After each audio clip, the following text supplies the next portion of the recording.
What up, it's Leo coming in from Minsk, which is the capital of Belarus, and I'm on my way to the airport now, so this is the last video I'll make before leaving the city.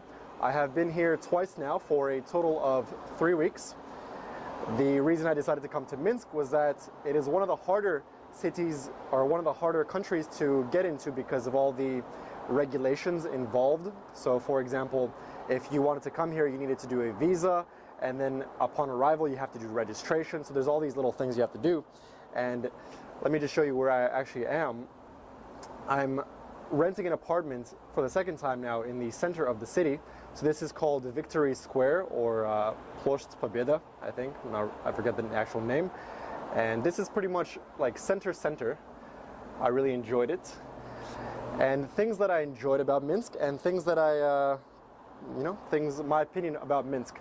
So once again, it's really hard to get into Belarus because of the regulations. You need to get a visa beforehand for many countries. This visa sometimes costs anywhere from $60 or euros to all the way for Americans all the way to $160 or euros. Okay, so you have to pay for the visa. Second, it takes some time to get the visa. Third of all, when you come here, you have to do a registration, and in order to do the registration, you have to get your host or your hostel or your hotel to do the registration for you. So if you're staying with a hotel, they'll do it right away on their computer. But if you're staying with an Airbnb like I was, then you need to go with your host to the police station where they will register you in order for allowing you to stay in the country for more than 5 days. So if you're staying only 5 days, then you don't need to register. But if you're staying more than 5 days, then you need to register. Now, as far as the city itself, Minsk, very clean. One of the things that many people notice, including myself, including other foreigners, other tourists, is that the city itself is incredibly clean.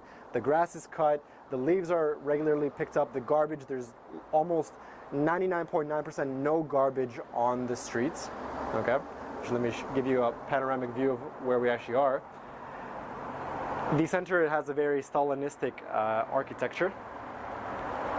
Learned that today, Wikipedia.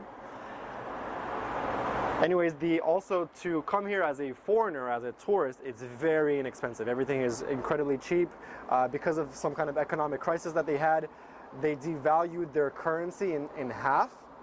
So something that would cost me $8, like a regular $8 taxi, is only going to cost $4. Okay, so for example, I have to take the taxi to the airport right now, and the ride itself is about 30 minutes by taxi on a highway. So that's a lot of kilometers, and in total, using Uber, it's going to cost exactly $10, like around there, $10 in US currency, which is incredibly cheap.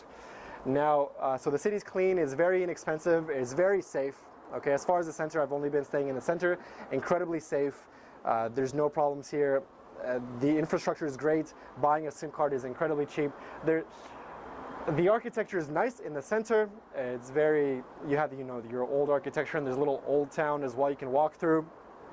Things that I would say weren't as interesting is that after a certain amount of time, you walk around a little bit, and there's really not that much to see.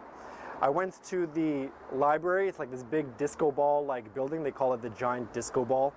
And there you get to go to an observatory at the top, but from that top view, there's really not that much to see. And the library itself, I think, is just like a very nationalistic endeavor where nobody really goes to the library anymore. The majority of people don't go to the library anymore, but they still have it for the sake of showing off their national pride. I would recommend to the government that they put like a disco night in there sometime, like holding parties. I also went to the zoo. The zoos usually are very depressing, just animals in captivity. The zoo here, nothing particularly special. It was really cold when I went, and I'm surprised that they keep the animals out in those kind of temperatures. Anyways, hopefully we'll get rid of zoos in the next 10 years in all countries, or the next 50 years at least. Also went to the old town. You can walk around. It has old architecture. It's like a little bit of a hilly thing, but nothing too special, nothing that you haven't seen in other European nations. And The parks, lots of very nice parks. They're very clean. So I want to just give a comparison of Minsk versus Ukraine. Ukraine are like the roads. A lot of them are broken, busted. Lots of unfinished buildings. And the parks are like unkempt. They're very. It feels like a third world. But when you come to Minsk, you feel like you're in a westernized country where everything works, everything's clean, everything's like. In my opinion, it's cleaner than Toronto. It's cleaner than probably Paris and France. It's incredibly well maintained. Okay, 99% of the population works here because you do get a fine if you don't work. And generally speaking, the English level here is sufficient. I would say much better than Russia, much better than Ukraine. Okay, so I'm right next to a linguistic university, and here they study English and Spanish and Italian and German, and the smart ones I'd recommend for them to learn Mandarin, because that would be the language of business moving forward into the 21st century, or the middle of the 21st century. What else? Yeah, Uber. If you use an Uber for taxiing around, very cheap. Even using the metro is even cheaper. After 5 days, if you're pretty much just here for sightseeing, there's really not that much to see. I went to another city called Bobruisk, which is where there used to be beavers 200 years ago, but they overhunted them and they killed them all. That's where my dad was born, in this beaver town. Also not much to see. And there's supposed to be other cool cities in Belarus, closer to the Polish border, but unfortunately I didn't coordinate myself well enough to go visit them. And generally speaking, I enjoyed Minsk. I would live here for longer because it's inexpensive, the people are very friendly, and the city is incredibly clean, incredibly safe, but it can get very boring. I went to one couch surfer meeting. As a foreigner, you're like, oh, speaking English, that's awesome, get to practice. There's a salsa community I didn't get to visit, and generally speaking, I like Minsk. Recommend staying here for longer. But if you're looking for lots of parties, huge nightlife, and like lots of events, you would probably, compared to Toronto, this is very much lacking, but nonetheless, it just depends on what you want from a city. So Leonidas here, coming in from Minsk. Great city, loved it. Once again, let's do a panorama. And yeah, cool place.